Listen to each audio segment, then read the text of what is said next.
Good afternoon. My name is Amy Oliveira, and I'm going to be speaking to you on battling burnout. I have no disclosures relevant to this talk. I want to start with a tale of a junior faculty member as they began at their first job, caring for themselves as well as for their young family. After they were settled at their job, they went through a period of rapid growth academically over a period of 3 years, taking on leadership roles in resident education, medical student education, several committees locally that they were assigned due to these responsibilities, as well as joining multiple national committees, doing educational exhibits at conferences, speaking at multiple conferences, and writing papers. And why do I tell you all this? Because I want to, as we kickstart our careers, think of this as where these things may lead to. In this case, it led to burnout. So what is burnout? Well, this is a term that was coined by psychologist Herbert Freudenberger back in 1974, and the work was further expanded on to its current definition by Christina Maslach. So her definition really is this triad of emotional exhaustion, depersonalization, and a reduced sense of personal accomplishment. And this is separate from depression, but the emotional exhaustion period can most closely map to it. She's determined a Maslach burnout inventory that is a scale to assess how severe someone's symptoms of burnout is. There's also another scale that was determined by the Mayo Clinic called the Wellbeing Index Survey Tool. So how common is this in medicine?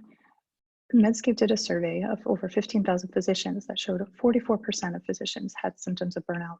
And this is much greater than the percentage that were clinically or colloquially depressed. And in various specialties, the range can be from 28 to 54%, with radiology in the middle at 45%. And this has been shown in other studies. One in the academic radiologists ran through the AUR that showed that 79% of those academic radiologists responding had one or more symptom of burnout, with 29% meeting all 3 criteria for burnout. An additional study that was ran looking at radiology practice leaders also showed that they said 77% of them were saying that burnout was a very significant or significant problem. And that implies that the awareness of burnout and the symptoms of it have made its way all the way up to the practice leadership. So where is burnout? Well, the survey with the practice leaders showed that it affects practices of all size. Practices that are smaller had a lesser rate of burnout as compared to the largest of programs, but it was seen in all of them. There was no correlation with rates in different areas of the country. And it also affected all practice types, varying between 69 and 84% of practices. So what are some of the risk factors? Well, in terms of healthcare organizations, things such as excessive workload, inefficient work processes, clerical burdens, home conflicts, lack of input or control, as well as when a physician spends less than 20% of their work time on the activity that they find the most personally meaningful, they'll be 3 times more likely to reach symptoms of burnout. Certain payment models also can affect the rate of burnout, with purely incentive and performance-based incomes having a higher rate of burnout than those of salaried physicians. Also, organizational climate factors can play a role, such as how well the leaders engage and seek input from those that they lead, mentor and recognize individuals for their contributions. There's also individual factors that play a role. Females will have a higher rate of burnout, as well as younger physicians, with those under 55 having double the risk of burnout. People with families and children under 21 years of age have found to have higher levels of burnout. Individual personality and interpersonal skills of an individual may influence how well they cope with stress. And also the sense of medicine being a sense of calling as a profession may actually help to protect some people from symptoms of burnout. So why is this important? Well, it affects many areas of medicine, including in patient care. Physicians with burnout may provide suboptimal patient care practices. They may have double the risk of medical errors. They have an increased risk of being named in a malpractice suit. And also a study in residents had shown that after they had a higher assessment of their burnout score, that over the next 3 months, they had a higher rate of reporting a major medical error. Increased physician depersonalization has also been shown to correlate with a longer recovery time for hospitalized patients once they've been discharged. There's also a significant correlation between physician burnout and their job satisfaction with how satisfied their patients were with their hospital care and how likely that patient is to adhere to their medical advice. terms of healthcare systems, burnout's associated with a decreased job productivity, job dissatisfaction, and a more than a doubled risk of self-reported intent to leave one's job for reasons other than retirement. So this excessive staff turnover really hurts faculty retention of those around them, as well as recruitment abilities for new physicians. And worsening scores on someone's burnout assessments have been shown to actually have a reduction in their professional work effort and work hours over the following year. And when you look at that nationally, that actually can lead to an exacerbation of our physician shortages. It also will have a financial impact for institutions due to the high costs associated with recruiting a new physician, as well as indirect costs that can happen with those higher rates of medical errors, malpractice claims, absenteeism, and lower job productivity. In terms of the individual physician, what happens? They can have an increased odds of alcohol abuse and dependence. They have an increase in their odds of a motor vehicle accident. They have a doubled risk of suicidal ideation. So it's affecting their mental health to a greater degree than simply depression, which in physicians has a similar rate to the general population.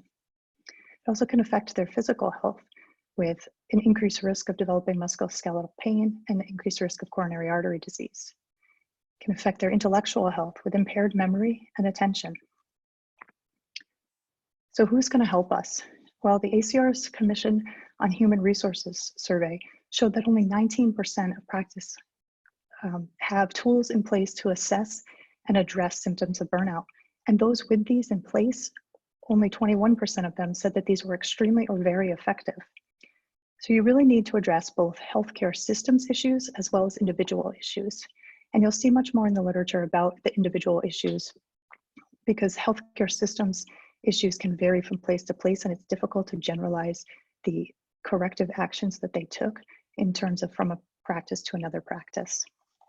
So individually, we think of things like mindfulness, stress management training, communication skills training, exercise programs, self-care efforts, and joining small group programs to help promote community connectiveness and meaning. And on a healthcare system side, they may try things such as reducing work hours, changes to promote efficiency and satisfaction, as well as support and advocacy for peer support and community. The ACR also has the Wellbeing Program, which includes access to the Wellbeing Index survey tool. And this is a tool that's available to their members, their residents, as well as medical students.